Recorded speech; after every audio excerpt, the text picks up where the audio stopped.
habari kubwa imekuwa ni uteuzi wa viongozi katika kamati, lakini hizi kamati zina maana gani hasa? Kamati hizi zina umuhimu gani hasa?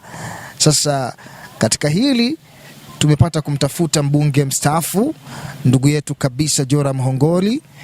Naitwa Joram Ismail Hongori. Kama ulivyoeleza, mimi ni kwa mbunge wa Lupembe 2015 mpaka 2020. Kama ulivyoeleza ni kwamba kipindi hiki ni kitu cha kawaida kwamba bunge mara baada ya bunge kuapishwa, bunge linalofuata wanaundaga kamati kwa ajili ya kuisimamia serikali.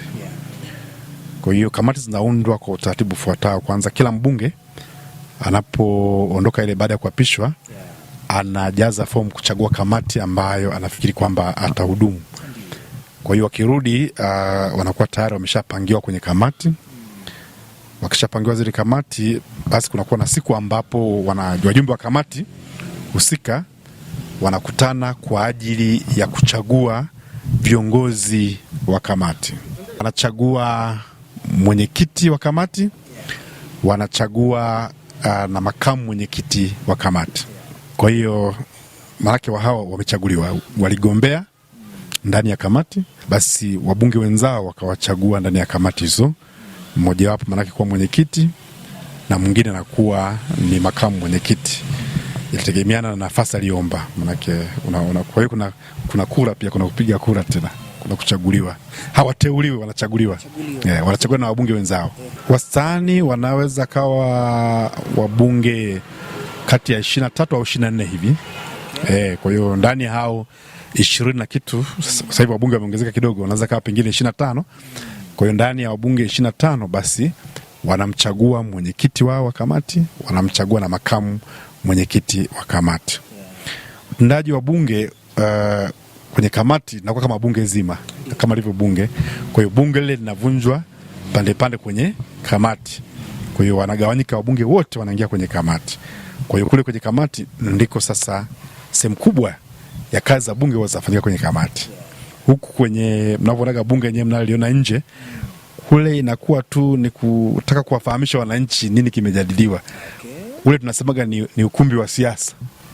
Kwa maana kuna vijembe, kuna maneno ya namna vile au namna gani kuonesha kwamba wabunge wanafanya kazi, lakini kazi kubwa za kibunge hufanyika kwenye kamati. Kule tunafanya kazi ya kitaalamu zaidi. Wakati mwingine watu wanajaji mbunge kwa kuangalia tu mle bungeni, lakini kazi kubwa inayofanyika sio mle bungeni. Kazi kubwa kama ni sheria, kama ni mambo fulani, sera na mambo mengine yote yanapita kwenye kamati. Kamati ndio inayofanya kazi ya kuchakata. Ikisha chakata, wakikubaliana hilo ambalo wamekubaliana kamati zima, baada hapo yanaenda bungeni. Kwa hiyo kwenye kamati hakuna vyama. Mnapokuwa kamati mnakuwa kama wabunge. Kwa hiyo ule vyama ule kushindana na nini, mimi ungi mkono inakuwa ni huku nje, lakini kule ndani wanakubaliana kitaalamu jambo hilo ambalo wanaliona kwa hoja, sio kwamba unakubali tu au unapokea tu, wanakubali kwa hoja, wanafika consensus kwamba hili kamati tunakubali. Kwa hiyo ndio maana baada ya kamati kuchakata kamati huwa inapelekwa taarifa ya kamati bungeni.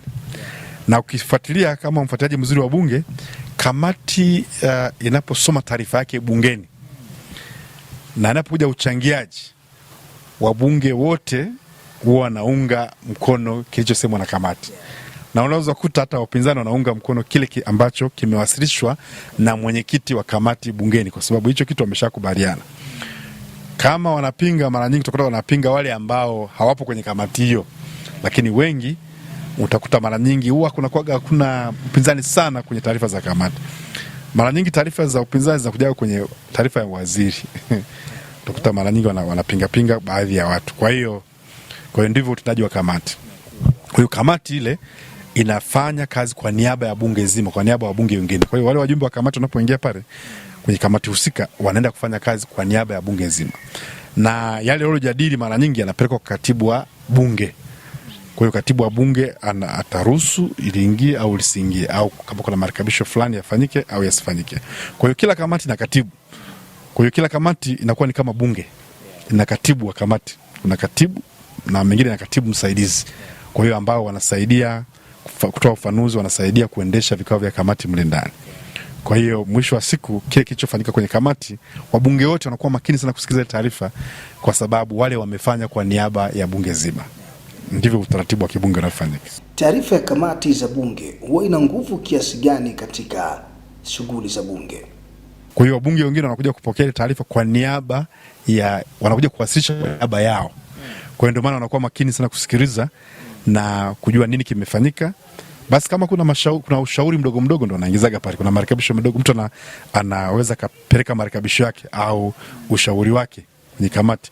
Maana unapeleka hivyo, maana kwenye kamati kuna jambo fulani kulikuwa limepungua au kikawaida, kwa sababu kuna wapinzani atatafuta kile mlichojadili, kile ambacho mmekubaliana huko ndani, atataka kukipeleka kwenye bunge ili wananchi wajue kwamba yeye alikuwa kinyume pengine na mawazo fulani. Hebu jaribu kunieleza pengine kuna sifa zipi ama vigezo vipi ambavyo huwa vinatumika labda katika kumpata kiongozi wa kamati ya bunge au makamu wake pengine wa kamati ya bunge? Kuna sifa zozote ambazo huwa wabunge wanaangalia afu wanampigia kura?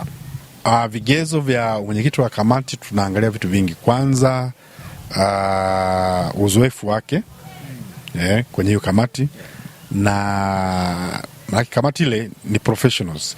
Unakuta wakati mwingine professional yake huyu mtu, je, anaweza kama msaada kwenye hiyo sekta? Kwa mfano Edwin, nikichukua mfano, ameingia kwenye makamu mwenyekiti wa kamati ya katiba na sheria na masuala ya utawala. Ni sahihi, yeye ni mwanasheria. Kwa hiyo yakitokea masuala ya kisheria, anapokuwa na msaidia mwenyekiti kuongoza vikao, anakuwa anajua hicho kitu ambacho anachokiongoza ni kitu gani, au anachosema wajumbe mle ndani kitu gani. Kwa hiyo anaweza kawasaidia hata wajumbe wa kamati wakati mwingine kurekebisha jambo fulani.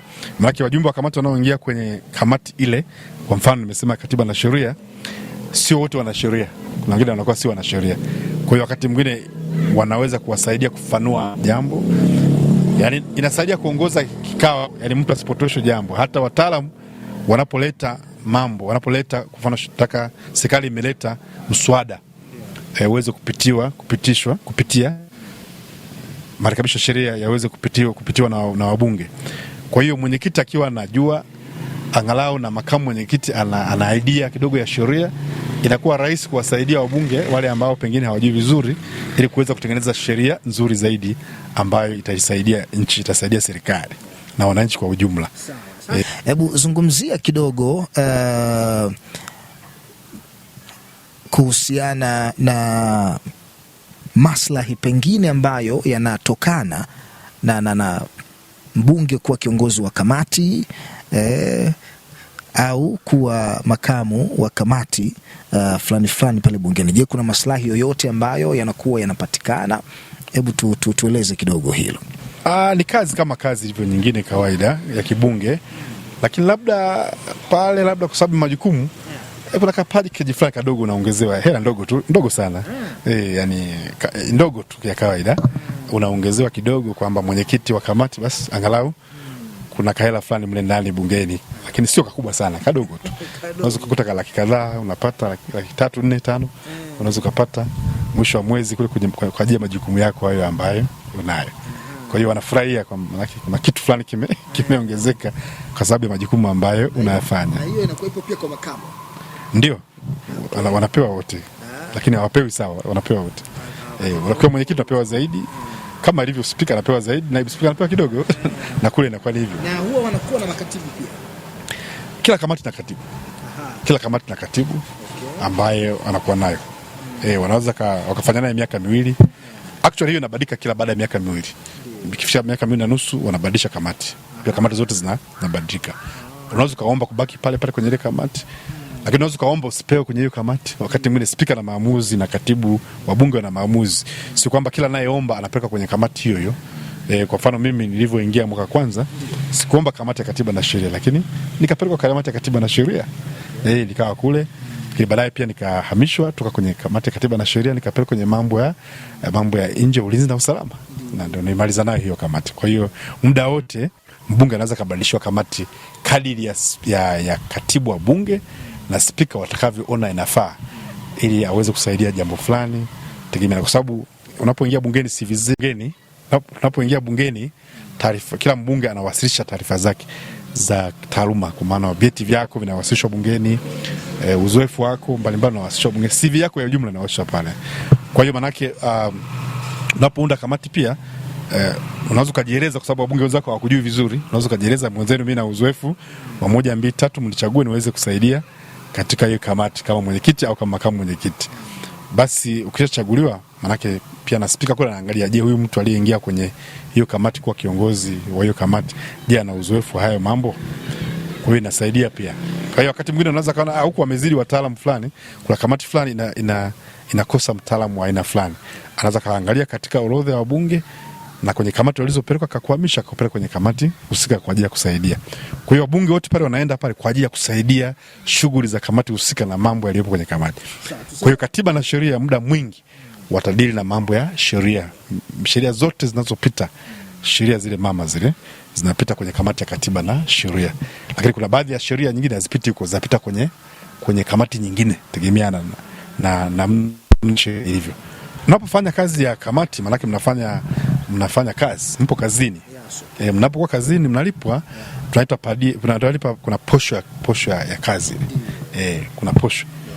Kwa hiyo ukiwa kwenye kamati, ukisaini kule unalipwa, mwisho wa siku inaingia kwenye nani yako. Kwa hiyo wale wanaongezewa kidogo kwa sababu sana kuwa ni ndo anasimamia kamati. Ni kawaida tu kama kwenye vikao vya kawaida, hata kwenye bodi hizi, kwamba unakiwa mwenyekiti wa bodi huwezi kulipwa sawa na wajumbe wa bodi.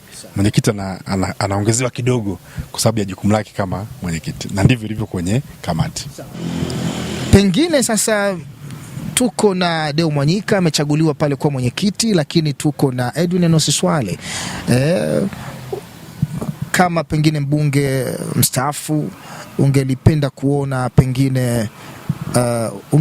maoni gani hasa, kuona au maeneo gani ambayo ungelipenda kuona wanayamulika zaidi katika kuzitumikia zile nafasi zao, ambazo maeneo ambayo yanaweza yakaleta tija kidogo kwa taifa? Kwanza nimpongeze Mheshimiwa Deo Mwanyika, lakini pia nimpongeze na Mheshimiwa kwanza Mwanyika kwa kuwa mwenyekiti wa kamati. Kwa mwenyekiti wa kamati kitu tofauti. Manake sasa wao wanaingia kwenye kamati ya uongozi ya bunge. Kamati ya uongozi ya bunge ni tofauti na kamati za kawaida. Kwa hiyo wanaingia haya yote yanayotoka kwenye kamati mbalimbali, kabla kujaingia bungeni yanaenda kujadiliwa kwenye kamati ya uongozi, kwamba tunaenda temu hii au sasa bunge hili tunaenda kupitisha 1 2 3. Kwa hiyo ukiwa kwenye kamati ya uongozi kule, manake unaweza kutoa ushauri kwamba hii nahusu labda kama ndogo, labda mambo ya sheria za halmashauri, kanuni za halmashauri hizi zinaenda kwenye kamati ndogo. Kwa hiyo wale wanazipitia kwanza, wanapewa taarifa kwanza kabla kwenye kikao cha kamati ya uongozi, ambapo wanakaa na katibu wa bunge na spika wa bunge kuruhusu au kutoruhusu jambo fulani liweze kuingia wapi, shauri moja kwa moja. Kwa hiyo ni nafasi kubwa sana ambayo Mheshimiwa Deo Mwanyika amepewa, lakini hiyo pia nafikiri hata wakati uliopita iliweza kumsaidia kwenda kuwa mwenyekiti wa bunge. Maana wenye viti wa bunge huwezi kuwa mwenyekiti wa bunge, lazima uwe kwenye kamati ya uongozi. Kwa hiyo tunamwombea tena mheshimiwa, pengine anaweza akarudi kuwa mwenyekiti wa bunge kupitia kuwa mwenyekiti wa kamati. Kwa hiyo tunawapongeza sana, na nampongeza pia na Edwin Swale, mbunge wangu kule jimboni Lupembe, kwa kupata hiyo nafasi ya kuwa makamu mwenyekiti wa kamati, kwa sababu sasa hadhi inapanda kidogo. Kwa hiyo hizo nafasi zina fursa, kama nilivyosema, wanaingia kwenye kamati ya uongozi. Kwa hiyo kule kuna masuala fulani ambayo yanakuwa yanajadiliwa. Unaweza kukuta jambo linahusu mkoa wetu, linahusu halmashauri au linahusu jimbo fulani, wanaweza kalikazia kwa namna ya pekee. Halafu tunamwombea mwenyekiti wetu ambaye alikuwa mwenyekiti, Mheshimiwa Deo Mwanyika, akiwa mwenyekiti akalia kiti pale, anakuwa na sauti tofauti na mbunge wa kawaida. Anaweza kaagiza akiwa kwenye kiti pale, kwamba kiti kimeagiza kwamba tunaomba hilo swala la barabara ya Lupembe, kwa sababu limesemwa miaka mingi sana, tunaomba hilo sasa. Akifikia kwenye kazi ya mwenyekiti wa bunge, naomba hilo lishughulikiwe, waziri ulishughulikie kwa umuhimu wake, kwa uzito wake. Kwa hiyo kauli ile ikitoka pale kwenye kiti pale juu, kiti cha spika pale, ni kauli inakuwa na nguvu kidogo. Kwa hiyo na waziri atalijibu kwa uzito wake na atatekeleza kwa uzito wake. Kwa hiyo kunakuwa na uwezo wa kusukuma jambo fulani kwa namna moja au nyingine. Hata ukiingia kwenye ofisi ya waziri unaingia kama mwenyekiti, sio kama mbunge tu, kama mbunge lakini kama pia mwenyekiti. Kwa hiyo jinsi atakavyokuchukulia hata katibu wa wizara ni tofauti kidogo na ukiingia kama mbunge, kwa maana unaingia kama kiongozi wa bunge pia. Ya, kama nilivyosema unaingia kwenye kamati ya uongozi, kwa hiyo unaingia kwenye uongozi wa bunge. Kwa hiyo ina sound ina kitu fulani cha uzito wake kidogo. Kila kitu kina uzito wake. Kwa hiyo inasaidia. Je, una lipi la ziada ambalo ungelipenda pengine kuongeza katika yote ambayo tumeyazungumza lakini bado hujapata kulizungumza? Katika mambo hayo mimi nafikiri kwamba tunawashukuru na tunawapongeza hao wabunge wawili kuingia kwenye kamati za uongozi, lakini pia mimi nichukue nafasi pia niwapongeze wale wabunge wetu wa mkoa wetu wa Njombe kama Mheshimiwa Chongoro, Daniel Chongoro, kwa kuwa kupata uwaziri, na Mheshimiwa Dugange ameendelea kuwa naibu waziri kwa muda mrefu. Kwa hiyo tunapongeza. Kwa hiyo wakishirikiana na viongozi wa kamati za bunge katika kufanya mambo fulani, wanaweza kusaidia mkoa wetu ukaweza kupata baadhi ya miradi, lakini pia miradi fulani kapata msukumo wa haraka zaidi ya kuweza kutekelezwa. Kweli mkoa wetu tumepata miradi mingi, lakini bado kuna maeneo kama ya miundombinu haya, hasa kwenye upande wa jimbo la Lupembe bado tupo nyuma kidogo. Kwa hiyo wakishirikiana na hawa mawaziri, wakishirikiana na wenye viti, tunaweza tukapiga hatua zaidi. Kwa hiyo naamini kwamba tumepata kitu fulani ambacho kinaweza kutusaidia. Lakini kinachotakiwa wabunge wetu wote wa mkoa wanapokuwa na jambo lao washirikiane na liwasilishwe kama mkoa ili kuweza kulipusha haraka na tuweze kupata maendeleo kama wana Njombe kwa ujumla. Asante sana. Basi nashukuru. Sasa naomba nichukue tena maswali kidogo. Nichukue tu mimi hapa nitengeneze